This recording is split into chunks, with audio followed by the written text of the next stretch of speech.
हरे कृष्णा। स्वागत है आप सभी का आपके अपने YouTube चैनल भक्ति विभूति पर। सनातन धर्म में कोई भी पूजा पाठ बिना नारियल के अधूरा होता है। हमारे हिंदू धर्म में नारियल का विशेष महत्व बताया गया है। शास्त्रों में भी इसे बेहद खास माना गया है। इसलिए नारियल का एक नाम श्रीफल भी है। लेकिन क्या आपको पता है कि ये कहाँ से आया और धार्मिक कार्यों में इसको क्यों इतना महत्व दिया गया है? आइए जानते हैं नारियल कहाँ से आया, कैसे हुई इसकी उत्पत्ति। इससे पहले आप चैनल पर नए हैं तो चैनल को सब्सक्राइब अवश्य कर लीजिए। वीडियो और जानकारी अच्छी लगे तो वीडियो को लाइक और शेयर करना बिल्कुल ना भूलिए। तो चलिए शुरू करते हैं आज की वीडियो। प्राचीन काल में सत्यव्रत नाम के एक राजा राज्य करते थे। वह प्रतिदिन पूजा पाठ किया करते थे। उनके पास किसी चीज की कमी नहीं थी। वह धन दौलत से लेकर हर प्रकार की सुविधा से समृद्ध थे। हालांकि इसके बावजूद भी राजा की एक इच्छा थी जिसे वह पूर्ण करने की चाह रखते थे। दरअसल राजा सत्यव्रत को किसी प्रकार से स्वर्ग लोक जाने की इच्छा थी। वह अपने जीवन में कम से कम एक बार स्वर्ग लोक के सौंदर्य को देखना चाहते थे, लेकिन उन्हें इसका मार्ग नहीं पता था। इधर दूसरी तरफ ऋषि विश्वामित्र अपनी तपस्या के लिए घर से बाहर निकले। चलते चलते वह अपनी कुटिया से काफी आगे चले गए थे।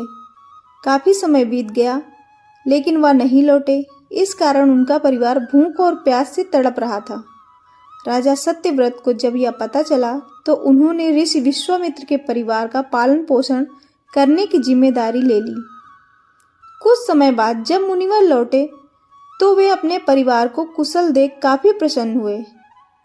उन्होंने पूछा कि उनकी अनुपस्थिति में किसने उनकी देखभाल की।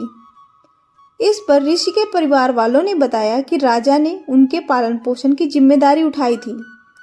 यह सुनकर ऋषि विश्वामित्र तुरंत राजमहल पहुंचे और राजा से मुलाकात की। वहां पहुंचकर उन्होंने सबसे पहले महाराज को धन्यवाद कहा। इस पर राजा ने ऋषि से अपनी इच्छा पूर्ण होने का आशीर्वाद मांगा। राजा की बात सुनकर ऋषि विश्वामित्र ने कहा, बोलिए महाराज, आपको क्या वरदान चाहिए? तब महाराज ने कहा, हे मुनि, मुझे एक बार स्वर्ग लोक के दर्शन करने हैं। कृपया करके मुझे वहां जाने का वरदान दे दीजिए।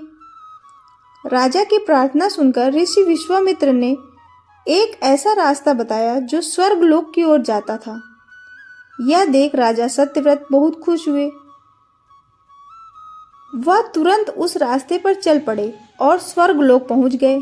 वहां पहुंचते ही इंद्रदेव ने उन्हें नीचे की ओर धक्का दे दिया, जिसके कारण वो सीधे धरती पर आ गिरे। राजा सत्यव्रत ने तुरंत सारी घटना ऋषि विश्वामित्र को बताई। राजा की बात सुनकर ऋषि विश्वामित्र गुस्से से आग बबूला हो उठे। उन्होंने तुरंत सभी देवताओं से इस बारे में बात की और इस समस्या का हल निकाला, जिसके बाद राजा के लिए एक नया स्वर्गलोक बनाया गया। नए स्वर्गलोक को पृथ्वी और देवताओं के स्वर्गलोक के बीचों बीच स्थापित किया गया था, ताकि किसी को परेशानी ना हो। नए स्वर्गलोक से राजा सत्यव्रत को बहुत खुश हुए, लेकिन विश्वामित्र को एक चिंता लगातार सता रही थी। उन्हें डर था कि नया स्वर्गलोक कहीं जोरदार हवा के कारण गिर न पड़े। अगर ऐसा होगा तो राजा सत्यव्रत दोबारा से धरती पर जा गिरेंगे। काफी सोच विचार के बाद ऋषि विश्वामित्र को एक उपाय सूझा। उन्होंने नए स्वर्गलोक के नीचे एक बहुत बड़ा खंभा लगा दिया ताकि उसे सहारा मिल सके।